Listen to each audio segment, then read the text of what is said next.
Today, I'm picking up, this is the second half of what we talked about last time we were together. So dating, today's dating responsibly. The last time was dating readiness. So they fit together. You need to be ready to date. And then if you are dating, you're gonna learn some guidelines, some principles. So we're gonna be in Ecclesiastes 11. We're going OT, but I wanna start with a little story, or a contrast, pardon me. So if you have ever seen a Caucasian shepherd dog, you would have seen an animal that looks like a horse. Like, they are massive dogs. There are pictures of like average sized women, like, 5'6", 5'7", next to one of these dogs, and they look like children. Like, these animals are massive. Like, they can grow up to 250 pounds. They're huge. And Caucasian shepherd dogs they're native to like northern China, Eastern Europe, and they often use them for bear hunting. So if you don't know what bear hunting is, the way it works is they will get a couple of their dogs and a couple hunters together, and they actually starve the dogs for a few days to prepare them for the hunt, and then they will take them to where they know there's bear and set the dogs loose, and then they follow the dogs who are tracking. It is a little bit barbaric, yes, but the reason they starve the dogs is because these dogs, because they are hungry, they'll run faster, they'll run harder, they have this desperation. And the hope of the hunter is that the dogs will be so desperate to eat that they will work together to go and pursue the prey, go pursue the horse. There is a kind of teamwork that hurts the people around you. I think the teamwork between a hunter and a Caucasian shepherd dog in this situation is not good teamwork. Yes, they're working together, but the hunter is purposefully inflicting pain on his dogs to make them do what he wants. That's bad teamwork. That's not what you want in a relationship. I want to compare this to an illustration that Mark Birch used however long ago he was here. It was like 6 weeks, wowzers. Long time, January 6th, or I guess a month, 5 weeks. He talked about horses, and horses are used to pull weight, obviously, and an individual Clydesdale horse, right? Like those big ones that they use in the Budweiser commercials, they can pull 6,000 pounds. That's a lot of weight. But when you pull a second horse, or when you attach them together, two horses, they actually pull 18,000 pounds. So there is a kind of teamwork that is good for the team. Both horses working together, egging each other along, end up pulling harder. They end up pulling more than they can do individually. Teamwork is not necessarily good. You have to have the right goals. You have to have the right values as you fit together in the pursuit of a goal. So what I would like to teach you today is what I'm gonna call sanctified ambition. When we speak of dating relationships, what attitude ought you have in that relationship? What I'll call sanctified ambition. And that, in a dating relationship, will help you pull together and will help you pull far more weight than you could pull on your own. I have a big idea for today, very simple. Life is meant to be spent. So what I want you to learn from Ecclesiastes 11 is life is meant to be spent, and then I want to take this principle and apply it specifically to dating relationships. So Ecclesiastes 11, we're going to do verses 1 to 4, but we're just going to cut it in half. So the first one is verses 1 to 2. My first point is spend your stuff. Ephesians 11, 1 and 2, it says this: cast your bread upon the waters, for you will find it after many days. Give a portion to 7 or even to 8, for you know not what disaster may happen on earth. If you have never read that verse in the Bible, I'm not surprised. It is in the middle of the Old Testament, and it is a bizarre sentence. It is not a phrase that we readily use. Raise your hand if you've ever told someone to cast their bread upon the water. That is a lie. It'll be a Coach and Connect moment. When we read Ecclesiastes, it is wisdom literature. It is written to people, and it was intended to make sense. The first audience that heard this phrase and learned something. They heard, oh, cast your bread upon the waters? Okay, I see you. They learned something from it. To us, it's so weird. But in the book of Ecclesiastes, this entire book is meant to teach people how to live. And it applies to all manner of things, to wealth, to work, to relationships, to faith. And when we get to chapter 11, in a 12-chapter book, almost at the end, the author of Ecclesiastes, King Solomon, he turns and he starts talking about money yet again. This phrase, cast your bread upon the waters, has been taken various ways by commentators, by interpreters of the Bible. There are some people who will look at it and they'll say, well, I think it's meant to be like a geographical reference. So in the ancient Near East, modern day Palestine and Israel, they didn't have a lot of rain. But there were places that were floodplain and the rivers would overflow. And then when the rivers receded, you would plant seed where the water had overflowed, and that dirt was really good. And you would have high yield of crops in that area. So casting your bread upon the waters means you cast your seed where water used to be. And in one sense, you're like, yeah, sure, I guess. But what is so compelling about that? What does that teach you about wealth? I don't really think that's what it means. The other way that people understand it is that it is involving trade. It's involving venture capitalism, if you will, making an investment into something. And I think this makes a little bit more sense. It's an odd expression, but it communicates the idea that to make money, you have to take risk.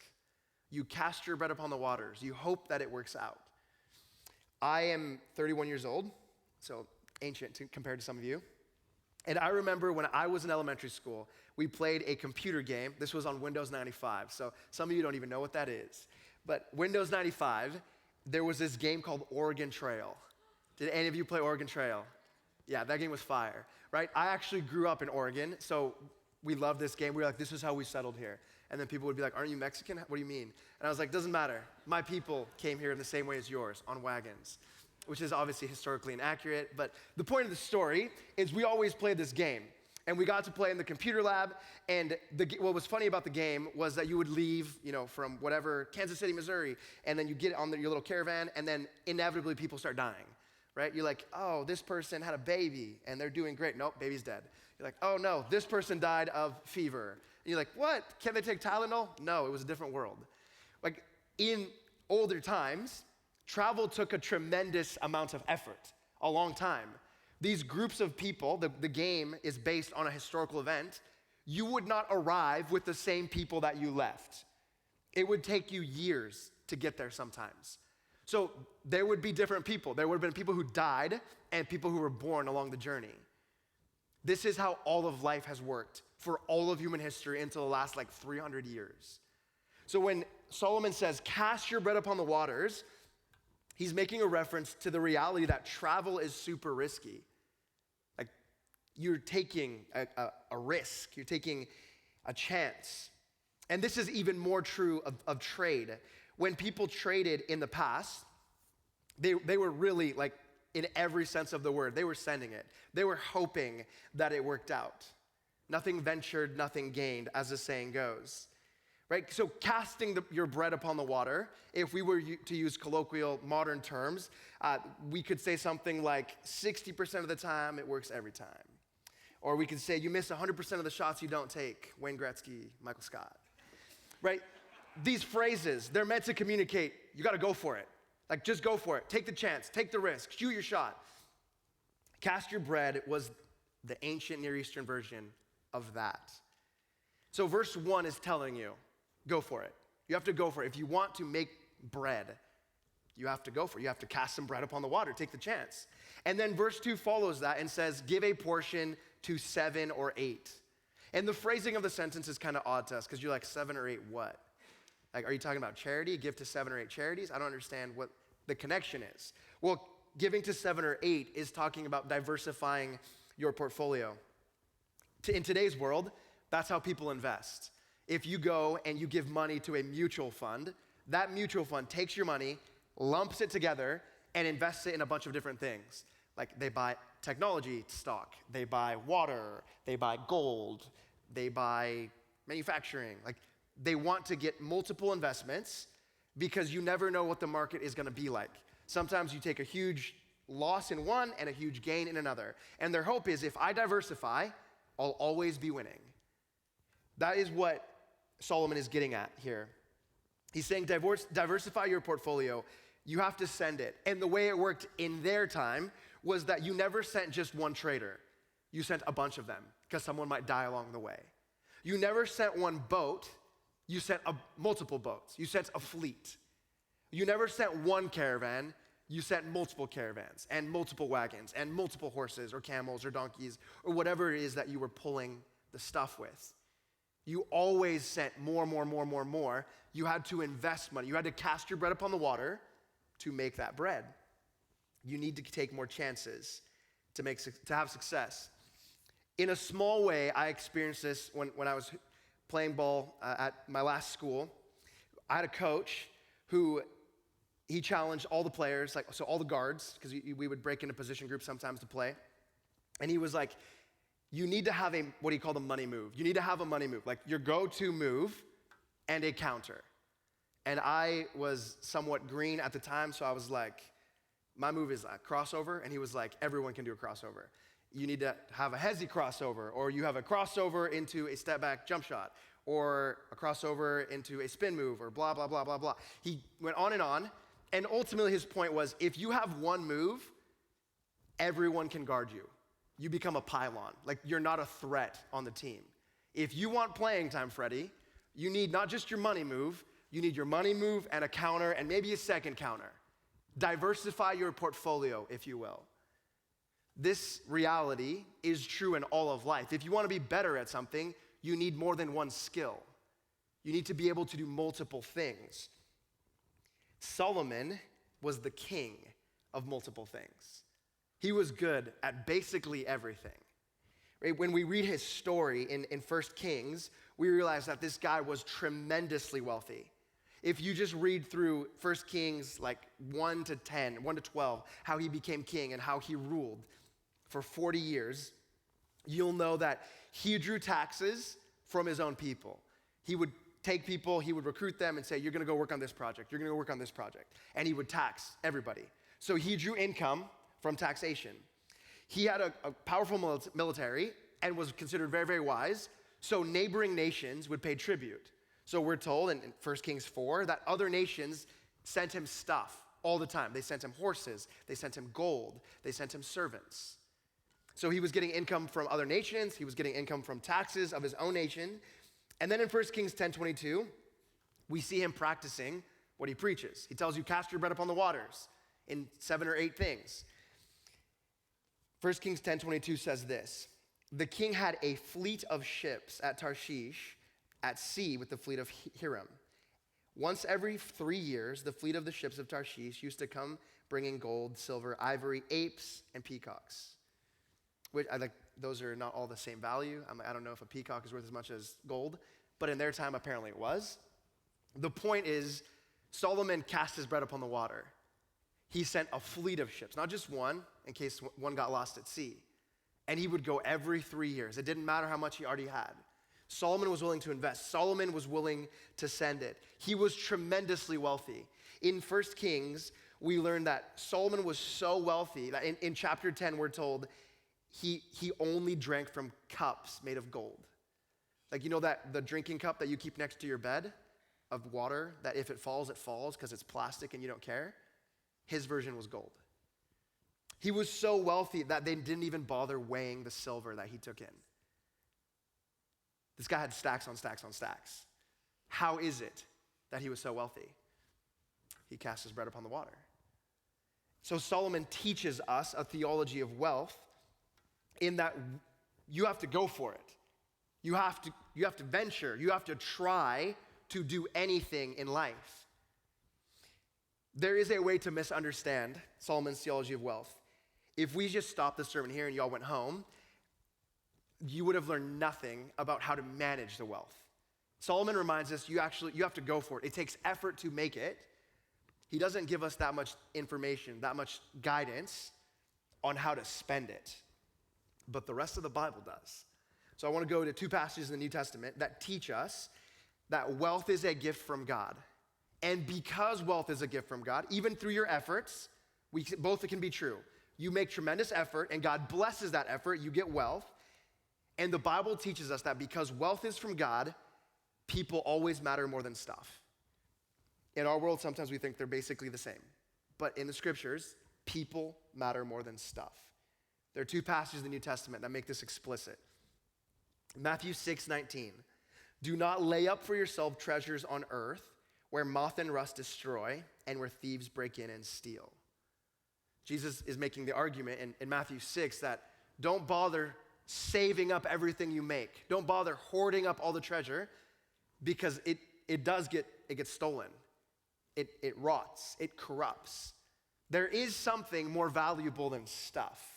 What he implies here, he makes explicit in a parable he tells in Luke chapter 16. Luke chapter 16, the parable is like verses 1 to 12. I'm just going to read the last 4 verses. Jesus tells a story of a man who is as a steward. He manages wealth for a wealthy person. And Jesus speaks about this man in a way that commends a particular lifestyle. This is what he says. The master commended the dishonest manager for his shrewdness. For the sons of this world are more shrewd in dealing with their own generation than the sons of light.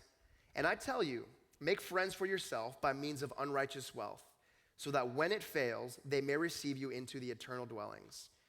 One who is faithful in very little is also faithful in much, and one who is dishonest in very little is also dishonest in much. If then you have not been faithful in the unrighteous wealth, who will entrust you the true riches? And if you have not been faithful in that which is another's, who will give you that which is your own? Jesus is giving a theology of wealth where it's not just the having it that matters, it's how you use it. And what Jesus teaches is, no, you take that money and you make friends for yourself. The only thing more valuable than stuff is people. So a biblical theology of wealth tells you, take the stuff you have, make more of the stuff that you have, and then use it, spend it to make relationships with people. This is significant for us. I don't think this is a common idea. The Bible teaches us exhaustively that people matter more than stuff. Perhaps the greatest example about the temporary nature of stuff, of your material possessions, is seen in the life of Jesus. A man who wandered around and never had that much, who was homeless, depended on the generosity of other people. And when you looked at the life of Jesus, when he taught about why it was that he lived the way he did, he would say things like this, Mark 10:45. Even the Son of Man came not to be served, but to serve, and to give his life as a ransom for many. Jesus valued people so much that he didn't even care about making wealth. And he valued people so much that he was willing to spend the most valuable thing he owned, his own life, to save people from sin and death. When the Bible gives us a theology of wealth, it teaches us that people matter more than stuff. And then Jesus models that in never worrying about the stuff, but worrying greatly, spending greatly, giving his own life so that people could have eternal life. Jesus spent his life so others could live. And this is a great example for us that people matter more than stuff. The first thing we learn in Ecclesiastes 11, verses 1 to 2, is that you have to spend your stuff. You have to spend the bread to make the bread. There's a second thing we learn. Second, you must find your hope. So we're going to read verses 3 and 4. Verses 3 and 4 say this. If the clouds are full of rain, they empty themselves on the earth. And if a tree falls to the south or to the north, in the place where the tree falls, there it will lie. He who observes the wind will not sow, and he who regards the clouds will not reap. Solomon builds on his theology of wealth by reminding us that perspective is everything. There is a reason that not everyone casts their bread upon the water. Fear. All of us experience it. All of us are afraid. We're all afraid of something. And especially afraid of failing. And there are people that are so afraid of failing, so afraid of what if, that they won't even try. They won't even cast their bread upon the water. And this reminds us that there are in fact some realities that we just have to deal with. Life in this world, there's a couple things you have to deal with. First, time doesn't stop. Like it just keeps going and going and going. You can't pause it as much as you want to. The sun rises and sets every single day, right? The weather patterns keep rolling. It's rainy, and then it's sunny, and then it's snowy, and then it's back to sunny, and life never stops. Time doesn't stop. So if we're afraid of the what if, and we keep hesitating, you run out of time. The other thing is that hard times don't stop. So it's not just that time doesn't stop, it's that hard times in particular don't stop. They don't seem to end. All of us live through hard things. All of us live through difficult things. The question is, how will you react in those things? I want to give you an example from my own life. I think there's two ways that people react to hardship. There are those that freeze. I don't know what to do. What if? I'm not sure. And there are those who step up. I have mentioned many times, we have two little boys, my wife and I, and the oldest one is named Isaiah, and he is very particular about the water bottles he likes. And I was trying to win some brownie points with my son, so that we were in the grocery store, and he liked a particular water bottle, and it was like $3, so I was like, we're just gonna buy it. And my wife very explicitly told me, that water bottle is dangerous. It is not made for children of that age. And I looked her in the face and I said, I'll decide what's made for my son or not. I'm the dad, what's up? So I told her, this is a gift from daddy to his boy, you wouldn't understand, I know what I'm doing, which was a stupid thing to say. I buy the water bottle, we get home, I give it to him. It lasted 2 days. Day 1 was totally fine. I was like, I see no issue here. Day 2, he was running with the water bottle in his mouth, because kids do that, and the spout was hard plastic, which if you know kids' water bottles, you do not give them hard plastic mouths to anything, because they'll wreck their face, which is in fact what he did. He was carrying it in his mouth, he tripped while running, because he does that, and landed on the water bottle with his face. It shredded the roof of his mouth. So, you know how you have a hard palate that turns into a soft palate? His soft palate just had a gash. It looked like a trench was in there. It was wild. It was nasty. I didn't realize that he fell. I just heard a thump, but he falls all the time, so I didn't react. And then I hear, ah, and then I'm like, okay, that sounds panicky. I look, and there's blood streaming out of his mouth. And I was like, and Rebecca was like, go get a rag. And I go, and she's like, I need warm water now. And I turn on the water. And you know how faucets very clearly have 180 degrees of rotation? I pushed it, what I thought was 180, and I was like, Becky, we don't have hot water. It doesn't work. She walks up, pushes it to the hot water. I just turned it on. I was frozen. I was lost. I was like, my kid's bleeding. This is my fault. I don't know what to do. I'm frozen. Hard times. My wife is a trained nurse who works in the emergency department. So she saw the blood, and her mommy heart was obviously like, my husband's an idiot. And then she was like, I better step up. And that's what she did. She said, go get me the rag. She picked up Isaiah. She undressed him. She turned the water to hot because her husband couldn't figure it out. She took the rag, stuck it over his face, carried him upstairs, put him naked in the bathtub so blood doesn't leak everywhere. And I was like, all of those are great ideas. I totally could have thought of that. If you asked me today, I could explain every step you ought to do. But in the moment of crisis, frozen. So many of us live like that. And it's not always the traumatic things. Sometimes it's just a big decision. Sometimes it's a big risk, and we're like, oh my gosh, what if? I can't move. Solomon is reminding us, life is just like that. There is no way around that. If you look at the rain, if you look at the clouds, you will never sow.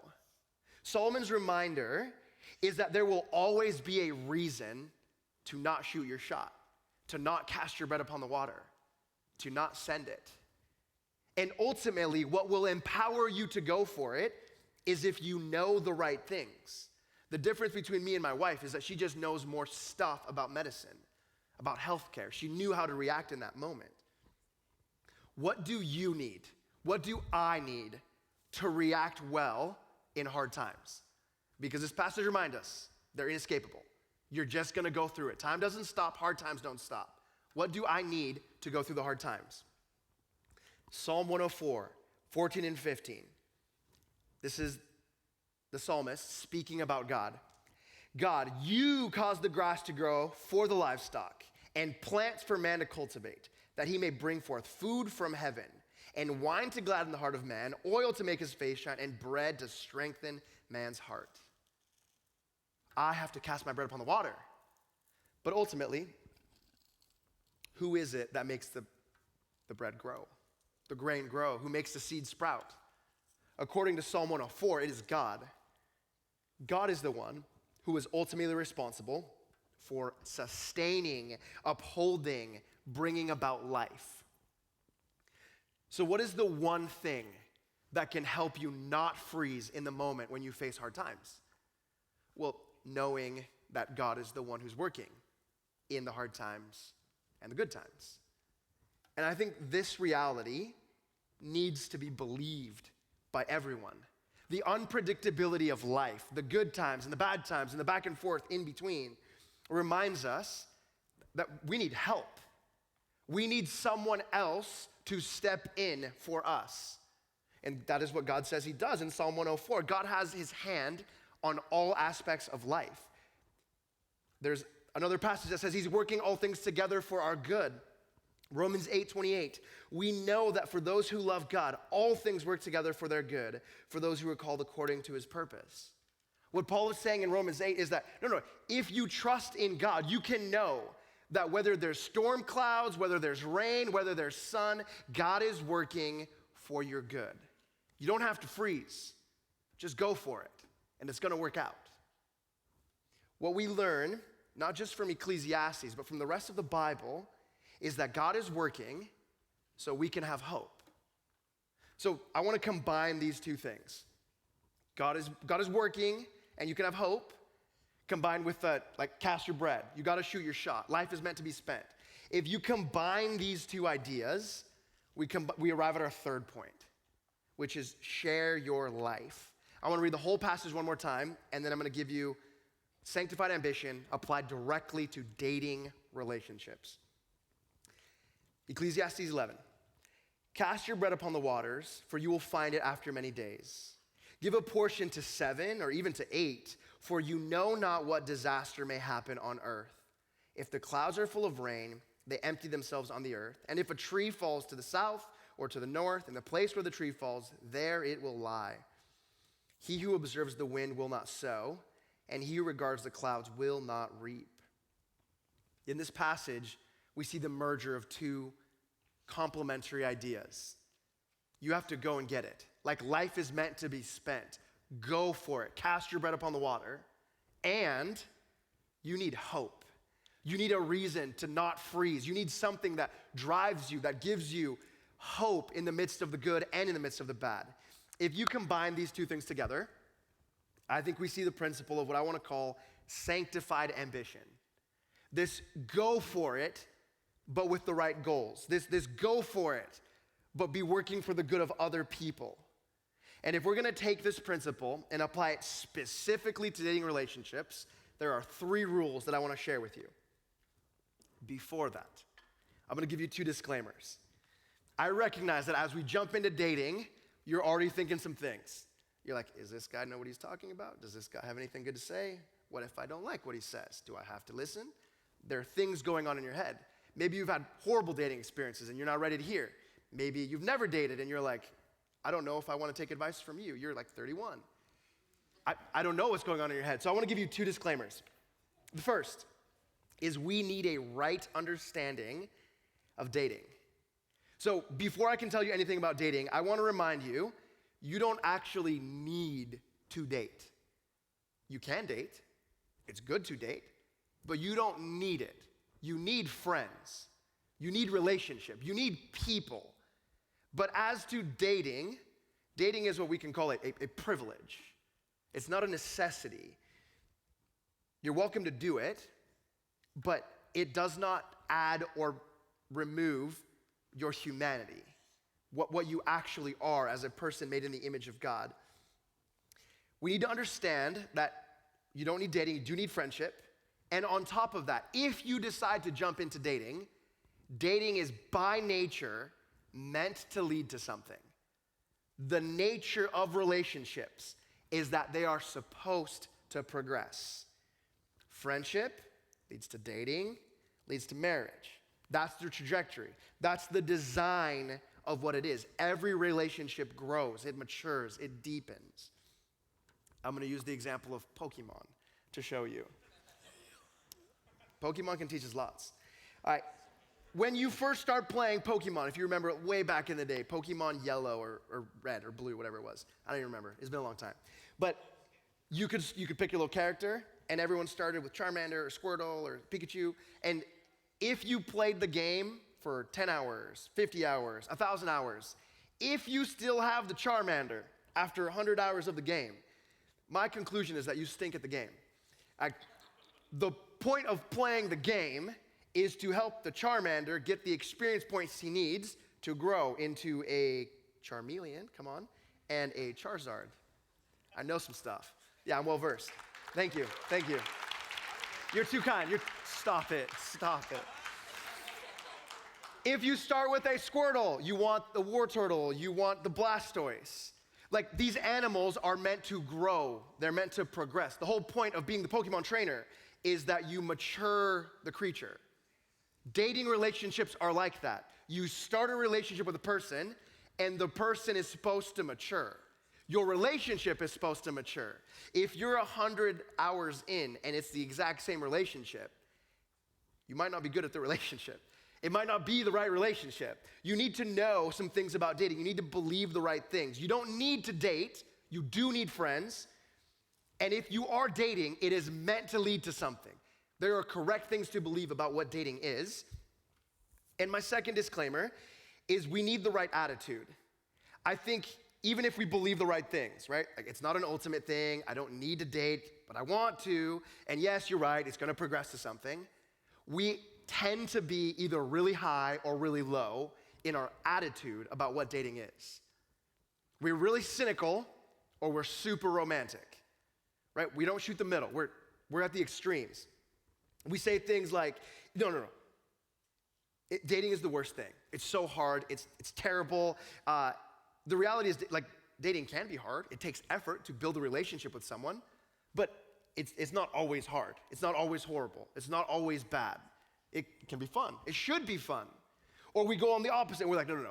Dating is literally the best thing. If I'm not dating, or if I'm dating someone and we break up, I need a new boyfriend or a new girlfriend, literally 24 hours from the moment I broke up, because it is the best thing. I'm like, that's not true. You need friends. Everyone needs friends, but it's not the best thing. It's not the worst thing. Or people use different language. It is the most important thing. That is the only question I will ever ask anyone. Are you dating? Like, that's weird. You don't even know my name. But okay. We ask people all the time, you're dating? Are you guys gonna get married? We've been together 3 days, bro. Relax. People act like it is the most important thing. Or they'll do the opposite. They'll act like it doesn't actually matter. They're like, whatever, date whoever. And I'm like, that person is not a Christian. What do you mean, whatever? They're like, that person like doesn't super treat you well. Like, you have literally nothing in common. Why are you dating? It's not a big deal. I'm like, it's not the most important thing, but it is a big deal. This person will shape your character. It matters who you date. So we need to think the right things and we need to have the right attitude. Those two disclaimers in mind, I want to take sanctified ambition and give you 3 rules. When I say rule, these are Freddie's suggestions. I think they're based on this scripture. I think this is good advice that will lead you to life. You don't have to take it. I'm not God. I'm just a pastor. But I want the best for you. I want you to be successful. I want you to be responsible in your dating relationships. So here's the 3 things I would tell you. First, you need clarity, not intimacy. Clarity, not intimacy. There is a whole line of thinking that people will use in regards to dating where they'll use exclusively the language of fun, of experience, of I want something new. And there is a value to this, right? Like, there are fun things you do while dating, right? You take couples pictures and you go on dates. There are things that you don't really do with just your friends. But when we speak of experience, the reality is that there is a lot of experience that you do not need to live through. That if you do live through, brings tremendous pain and regrets. When we speak of experience, the question that no one asks is, what experiences? What experiences are necessary?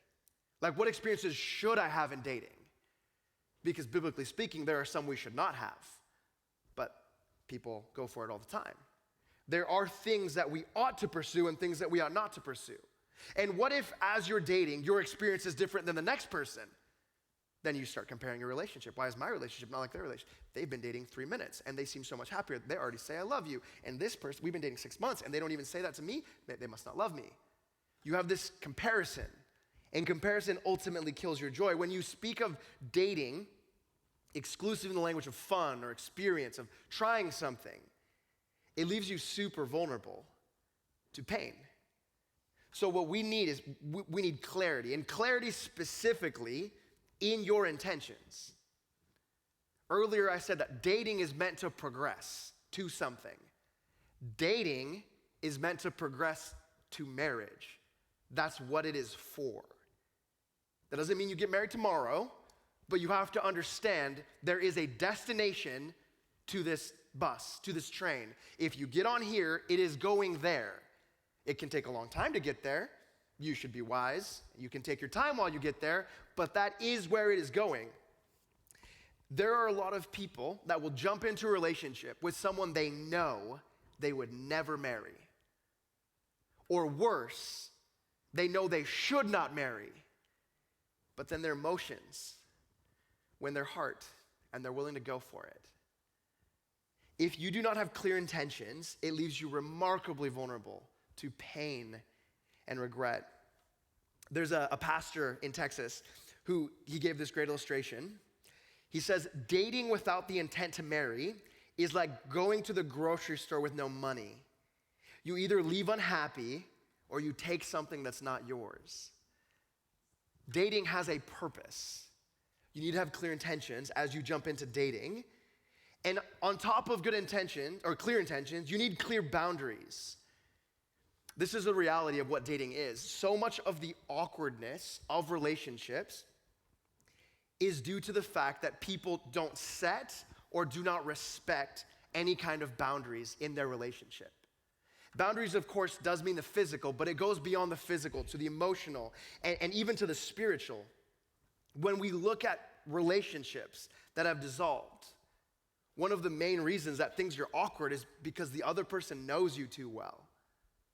You date someone, and you date someone for, let's say, a year or 2 years, and then you look at that relationship and you're like, I don't like being in the same room as them. They know everything about me. Like my highest highs, my lowest lows, my biggest fears, my biggest dreams. We've been physically intimate. So they know things, not just about me, but they've seen me. They know me and they see me, and it feels weird to be around them. They know more of me than I wish that they did. When we, in a dating relationship, pursue not clarity, but intimacy, it leaves us remarkably vulnerable. These boundaries are not meant to ruin your fun. They're not meant to ruin your experience. They're meant to protect you. That's what boundaries do. We put up fences to protect what's inside, not to keep things out. So I want to give you 3 examples. These are 3 examples of boundaries in the physical and the emotional and the spiritual.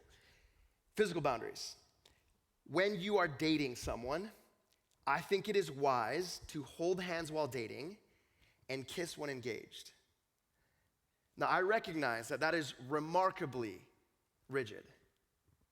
And there are some of you who are thinking, that's BS, bro. I would never do that. There's nothing wrong with kissing. It's not a sin. And you're right. I'm not telling you it is a sin. You have to hear what I'm saying. I'm saying if you want to date responsibly, what kind of boundaries what could you enact that would protect you from shame, from fear, from regrets? I think you could hold hands while dating and kiss while engaged. My own story is that I've been married to my wife, Rebecca, for 8.5 years, but there was a girl I dated for 2.5 years while I was still in the States. I left the country after we broke up.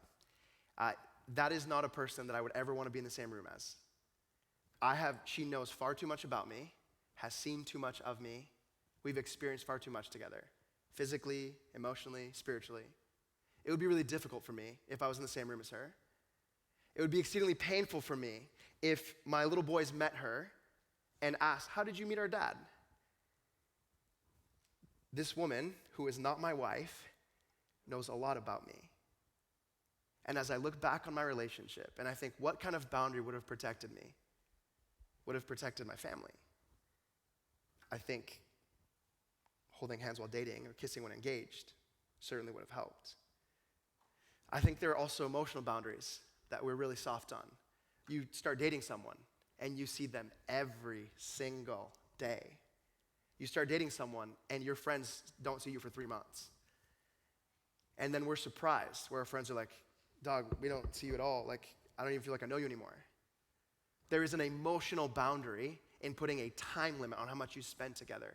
Not because you don't care about this person you're dating, but because you are ensuring that you're moving at an appropriate pace towards the intended outcome. Lastly, spiritually, I think it is exceedingly easy, particularly in the Christian church, to try to jump into your marriage roles before you're actually married.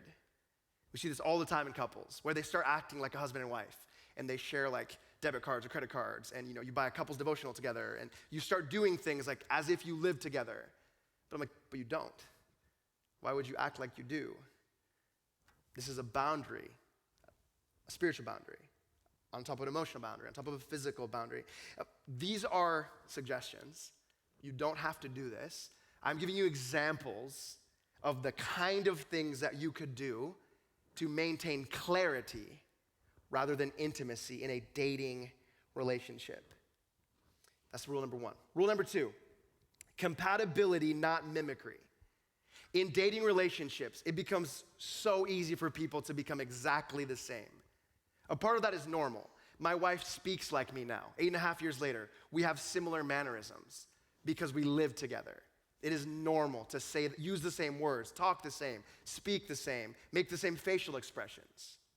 In dating relationships, though, people so quickly lose who they are as they whole hog pursue this other person. Part of the effort behind sharing the dating readiness triangle was that you would know who you are before you jump into a dating relationship. If you know who you are, that makes it so much easier to see if you're actually compatible. I'm this kind of person, you're this kind of person. Are we gonna butt heads, or can we sync up? And as we sync up, are we syncing up because you're just pretending like everything is fine, you're mimicking me? Or are we syncing up because we're in fact actually compatible? Dating is an extended interview, if you will. You spend time together, you experiencing together, and in all of that, you realize, is this person compatible? Are they the kind of person I can live with for 75 years? Because dating is meant to go somewhere, towards marriage. Rule number 2 is compatibility, not mimicry. Rule number 3 is checkpoints, not timelines. If dating is meant to go somewhere, you date and it's meant to lead to marriage, it is appropriate that would eventually get there, but you need to have some framework for how do I know where I'm progressing? And I know people are very fond of timelines. They'll talk of, the 1 year thing, or the every season thing, or 2 years, or finish school, or have the career in place. They give you chronological markers to help you know when it's right to be together, to be married, this person that you're dating. I much prefer the language of checkpoints. I want to give you an image. If you remember playing Need for Speed, anyone? Need for Speed? That game was fire. That game was fire. All the guys, no girl apparently.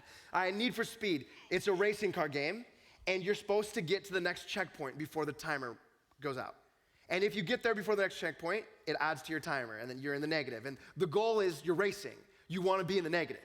You want to be under the person who's leading the lap. You want the fastest lap.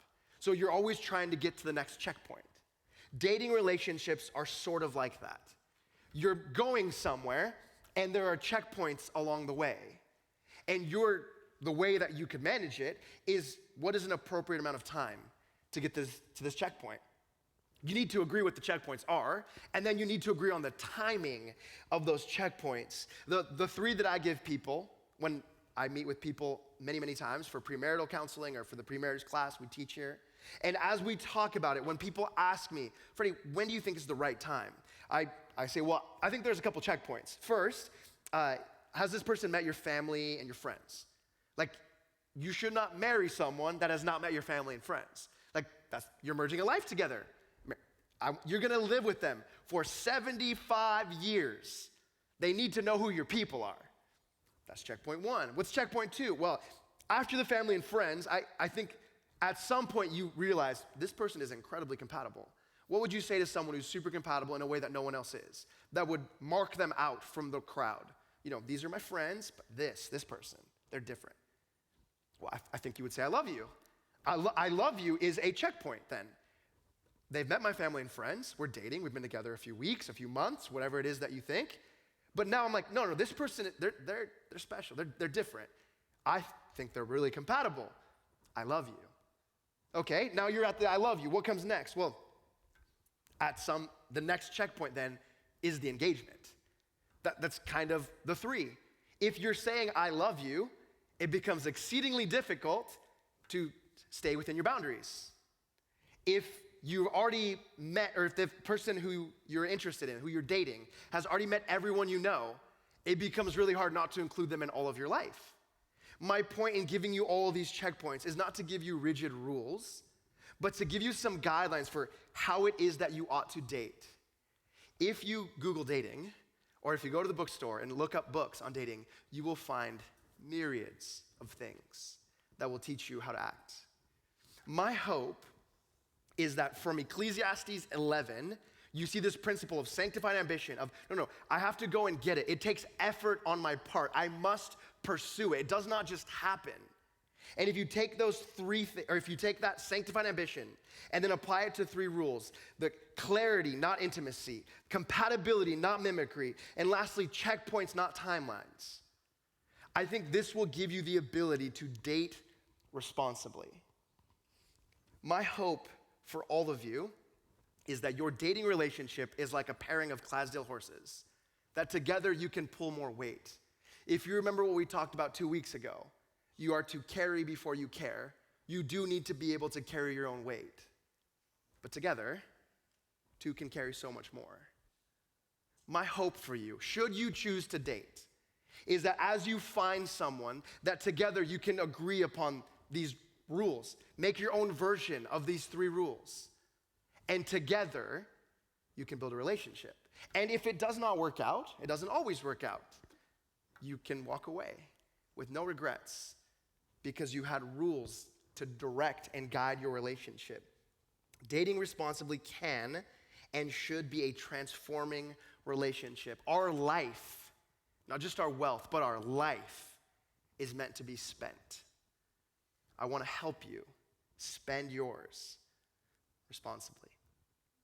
Let me pray for us, and I want to remind you, you're welcome to challenge me or ask me any questions about anything that I've said in center court after the service. All right, I'm going to invite the worship team up. Father God, thank you for today. Thank you for your word that in Ecclesiastes 11, we can gain a principle that directs us on dating relationships. Father, I recognize that there was a lot today. There's a lot for people to think through. I pray that you give them tremendous wisdom, that they would not just whole hog accept everything I've said because I've said it, but that they would look at the scriptures, that they would look at the principles, and that they would discern what is right, what is good, what is true, what is beautiful. Father, every person here needs to know you. Every person here needs good, healthy friendships. I pray that they find that here. And should they choose to date, Father, I pray that you help them date responsibly. I ask this in the name of Jesus. Amen.